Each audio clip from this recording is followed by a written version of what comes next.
సుమన్ టీవీలో మీ business promotions కోసం ఈ కింది నెంబర్ను సంప్రదించగలరు.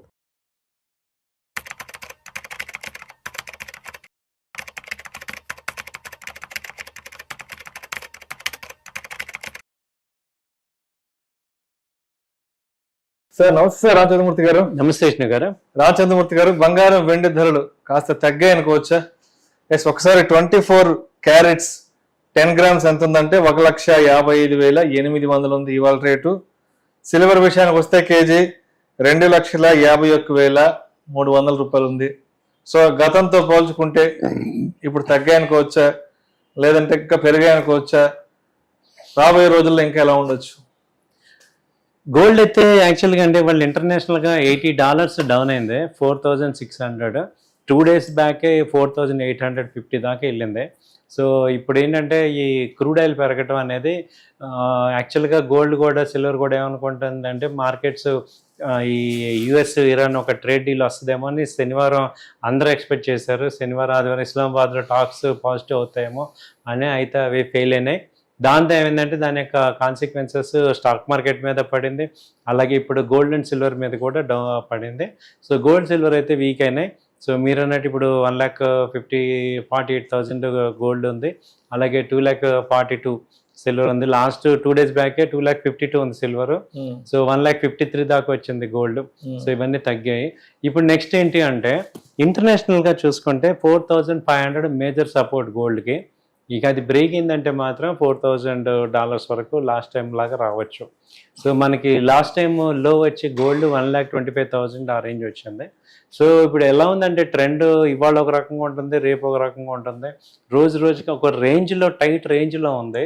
ఇప్పుడు మనకి ట్రెండ్ చూస్తే డౌన్ ట్రెండ్ అనిపిస్తుంది చార్ట్ ప్రకారం. కానీ ఫండమెంటల్గా ఏంటంటే ఎప్పుడైతే అగ్రిమెంట్ జరుగుతుందో ఇరాన్కి యుఎస్కి, ఆల్రెడీ అప్పుడు గోల్డ్ రేట్లు పెరిగే ఛాన్సెస్ ఎక్కువ ఉంటాయి. ఎందుకంటే అప్పుడు క్రూడ్ తగ్గిపోతుంది. సో క్రూడ్ కొనడానికి డాలర్స్ ఎక్కువ స్పెండ్ చేయనక్కర్లేదు. అప్పుడు డాలర్స్ ఇండెక్స్ తగ్గుతుంది, దాంతోపాటు గోల్డ్ ఇండెక్స్ పెరుగుతుంది. సో గోల్డ్కి డాలర్కి క్రూడ్కి ఆపోజిట్ అనమాట. సో అది కనుక ఈ వీక్లో వస్తే గోల్డ్ పెరుగుతుంది, రాలేదంటే ఇంకా గోల్డ్ కొంచెం తగ్గే ఛాన్సెస్ కనపడుతున్నాయి ప్రెసెంట్. సో ఎకనామికల్గా బ్లాక్ చేద్దాము అనే అమెరికా పాలసీ అయితే వార్ కన్నా కూడా ఎకనామికల్ లాస్ట్ 30 years నుంచి ఇరాన్ మీద శాంక్షన్స్ వేశారు. ఇప్పుడు ఏంటంటే షిప్స్ని బ్లాకేట్ చేస్తున్నారు. అది ఎంతవరకు సక్సెస్ అవుతుందో తెలీదు. సో ఏదైనా ఈ సంధి అనేది వదిలి అటు యుద్ధమా లేకపోతే ఇటు పీస్ అనేది ఏదో ఒకటి తేలేదాకా ఈ గోల్డ్ ఇంటర్నేషనల్ కాబట్టి ఈ గోల్డ్ సిల్వర్ రేట్లు తగ్గుతున్నాయి సార్. ఇది ఇప్పుడు ఒక 3-4 months ముందు బ్యాక్ అంటే ఆల్మోస్ట్ జనవరి వరకు బంగారం ధరలు విపరీతంగా పెరిగాయి కదా. అప్పుడు కొందామా వద్దా, ఇంకా వెయిట్ చేసి చూద్దామా అన్న అప్పట్లో డైలమాలో ఉన్న వాళ్ళు మరి ఇప్పుడు కొనుక్కోవాలో వద్దా అనుకుంటే ఏం చెప్తారు? ఇప్పుడైతే బెస్ట్ రేట్సే సార్. అప్పుడు యాక్చువల్గా 1,80,000 ఉంది గోల్డ్, ఇప్పుడు 1,50% ఆ రేట్ మీద తగ్గినట్టే కదా, 1,40,000 వచ్చింది. ఇప్పుడు మ్యాక్సిమం మనం లాజికల్గా ఆలోచించిన ఎంత తగ్గినా 1,20,000 అయితే దిగట్లేదు. సో అంతేగాని 1,00,000 వచ్చేస్తుంది లేకపోతే 80,000 వస్తుంది పూర్వ రోజులాగా అంటే అలాంటి పరిస్థితి ఏం లేదు. అంత సినిమా లేదు ఇప్పుడు. లేదు, మామూలుగా 1,00,000 ఇంకో 20,000 తగ్గడం చాలా ఎక్కువ అనమాట. ఎందుకంటే మేజర్గా సెంట్రల్ బ్యాంక్స్ అన్ని గోల్డ్ కొన్నాయి, వాళ్ళు ఎట్టి పరిస్థితుల్లో ఆ రేటు తగ్గించరు. మామూలుగా మనందరం కొంటే ఒక ఎత్తు, ఆల్రెడీ బ్యాంక్స్ కొన్నారు కాబట్టి వాళ్ళు అక్కడి నుంచి కిందకి దిగితే కరెన్సీ ప్రింటింగ్ చేయలేరు. కాబట్టి గోల్డ్ 1,20,000 ఇక బేస్ అని మనం ఒక సైకలాజికల్గా ప్రిపేర్ అవ్వచ్చు. ఎందుకంటే 4,000 ఇంటర్నేషనల్గా కూడా $4,000 ఇక సైకలాజికల్గా అక్కడ మ్యాక్సిమం అంతే, అంతకుమించి ఛాన్సెస్ ప్రెసెంట్ కనపడలా.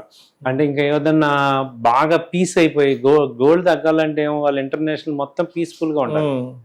గోల్డ్ మొత్తం పీస్ఫుల్గా ఉండే ఎటువంటి గోల్ లేదు అనుకుంటే వరల్డ్ మొత్తం బాగుంది, ఈక్విటీ మార్కెట్స్ అప్పుడు ఏదన్నా ఛాన్స్ ఉంటుంది. కానీ మామూలుగా ఎలా ఉంది చెప్పండి, రోజు మొత్తం మీద అసలు ఈ ట్రంప్ ఉన్నంత కాలం వరల్డ్ ఎక్కడ పీసుకుంటుంది, ఇంకా నెక్స్ట్ 2 years వరకు కూడా ఛాన్సే లేదు. కాబట్టి గోల్డ్ తగ్గే ఛాన్స్ కొంచెం కష్టమే. కాబట్టి మీరు చాలా మంది నన్ను అడుగుతున్నారు ఈ గోల్డ్ ఇప్పుడు కొన్న ఇంకా తగ్గుతుందా, 1,00,000 వస్తుందా అంటే ట్రంప్ ఉన్నంత వరకు అయితే ప్రెసెంట్ ఎక్కడ కనపడలా. ఆయన కంకణం కట్టుకున్నట్టున్నాడు, వరల్డ్ అని అసలు పీస్ఫుల్ ఇచ్చే పరిస్థితుల్లో లేడు. కాబట్టి ఏమందంటే గోల్డ్ 1,20,000 ఇక మాక్సిమం వస్తే అంతవరకు ఛాన్స్ ఉంది. ఇప్పుడు వస్తుందా అంటే ప్రెసెంట్ అయితే వీక్నెస్ ఉంది, బట్ గోల్డ్ ఇంత ముందులాగా హెవీ ఫాలింగ్ అయితే కనపట్ల. ఏదైనా ఒక ఆసిలేటింగ్ అవుతుంది తప్ప 4,500 ఆ రేంజ్ మేజర్ సపోర్ట్ ఉంది. కాబట్టి ఇక్కడ బై అండ్ డిప్స్ 30% ఇక్కడ కొనుక్కోవటం, మళ్ళీ తగ్గితే 30% అలా పెట్టుకోండి. కానీ ఇక్కడ నేను అక్కడికి వచ్చాక కొంటాను అంటే మాత్రం ఛాన్సెస్ ఉండండి నేను చెప్పలేకపోతున్నాను. అంటే ఇప్పుడు మనం ఫిజికల్ గోల్డ్ ప్రత్యామ్నాయంగా గోల్డ్ బీస్, గోల్డ్ మ్యూచువల్ ఫండ్స్, గోల్డ్ ఈటీఎఫ్లు చూస్తాం కదా. సో వాటి పరిస్థితి ఎలా ఉంది, వాటి ఇన్వెస్ట్మెంట్ పెనిట్రేషన్ ఎలా ఉంది, రిటర్న్స్ పరంగా ఎలా ఉంది? గోల్డ్ ఈటీఎఫ్, గోల్డ్ సిల్వర్ అయితే మార్చి జనవరిలో బాగా ఆల్ టైమ్ హిట్ అయినాయి. ఫిబ్రవరి గోల్డ్ ఎప్పుడైతే పడిందో తగ్గినాయి. ఇప్పుడు మార్చిలో కూడా అంత హెవీగా రావట్లేదు, కానీ ఓకే ఇన్వెస్ట్మెంట్స్ అయితే జరుగుతున్నాయి. సో కాబట్టి ఏంటంటే గోల్డ్ ఈటీఎఫ్ అయితే గోల్డ్ సిల్వర్ ఈటీఎఫ్ అనేది ఒక బెటర్గానే ఉంది. ఎందుకంటే ఫిజికల్గా ఫిజికల్లో ప్రాబ్లం ఏంటంటే ఈ తరుగని మజూర్ అని ఇవన్నీ ఎక్కువ ప్యూరిటీ ఒక్కొక్కసారి మిస్ అవ్వటం ఇవన్నీ జరుగుతుంటాయి. ఈ బాధలన్నీ పడలేని వాళ్ళు ఈ ఈటీఎఫ్లో కొనుక్కొని ఫ్యూచర్లో ఒక 4 years 5 years అలా హోల్డ్ చేద్దాం. 4 years 5 years ఆరిజినల్ అయితే బెస్ట్ ఈటీఎఫ్స్. కానీ తర్వాత డిజిటల్ గోల్డ్ కూడా 1 gram డిజిటల్ గోల్డ్ కూడా కొనుక్కోవచ్చు, అది కూడా బెటర్ అన్నమాట. సో ప్లాన్ చేసుకోవచ్చు, సిల్వర్ కానీ గోల్డ్ కానీ లాంగ్ టర్మ్ ఇన్వెస్టర్స్ అది ప్లాన్ చేసుకోవచ్చు. సో మొత్తానికి ఎప్పటి నుంచో గోల్డ్ తగ్గుతుందా పెరుగుతుందా, తగ్గితే ఇంకా కొనుక్కుందాం అన్న డైలమాలో ఉన్న ఆలోచనలో ఉన్న వాళ్ళు ఇప్పుడైతే మాత్రం హ్యాపీగా వెళ్ళి కొనుక్కోవచ్చు. ఇంతకంటే ధరలు తగ్గుతాయా అంటే చెప్పలేం, అది ట్రంప్ చేతుల్లో ఉంటుంది కాబట్టి. సో ఏంటన్నది మొత్తానికి ఇప్పుడున్న ధరలు అయితే మాత్రం కొంత రీజనబుల్ ప్రైస్ అనుకోవచ్చు, compared with last 3 to 4 months back రేట్లతో పోల్చుకుంటే. ఈవెన్ 3 days బ్యాక్ కూడా 3 daysకి ఇప్పుడు 5,000 తగ్గింది సార్.